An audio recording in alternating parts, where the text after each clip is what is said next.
kulanti waxaan oo wanaagsan dhammaan inta ku xiran channelka Walaalaha Muqdisho. maanta waxaan idin sidnaa muuqaal runtii dareen idan qasho mudan runtii ahna ruux lagu daydo. kani waa aabbo runtii u yimid inuu maqaaxi ka cuno raashin, laakiin waxa uu la kulmi doonaa dareenkiisa siduu noqon doono iyo naxariista siduu Ilaahay ugu beeray. bal ila daawo adiga runtii dareenkaaga uu isbedeli doonaa. waxa uu bilaabay inuu wax cuno, laakiin maxaa hortiisa ka muuqdo laba caruur oo baahan runtii waad daawanaya. wuu arkay weli si naxariis leh danqasho leh. alla Ilaahay qofku naxariista ku beerayo kala yiri soo wareega oo yimaada. way soo aadeen waayo waa caruur yar oo aad u baahan, dareemaya gaajo. runtii qof walba qof uma naxariisto, laakiin qofku Ilaahay naxariista ku beeray ayaa dadka u naxariisto. wuu sare kacay si uu ugu soo dhaweeyo kuraasta si ay u cunaan waxay doonayaan. runtii dalabka ayuu ka qaadayaa. waxay dalbadeen wuxuu isaga cunayo. wuxuu wacayaa ninkii uu adeegi lahaa. wuxuu leeyahay laba cabitaan iyo intaan u keen. dalabkii ayaa u maqan si lagu soo adeego. waxa loo keenayo waa dalabkii.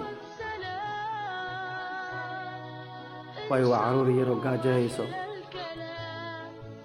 waxaa dadka u naxariista ruux Ilaahay qalbigiisa geliyay naxariis.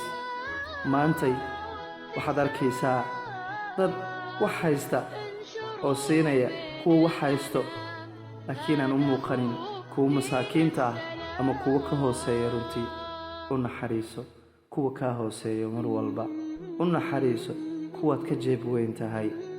runtii waa uu soo dharjiyey. wuxuu leeyahay orda baxa. wuxuu aadayaa dhankii lacagta lagu bixin lahaa.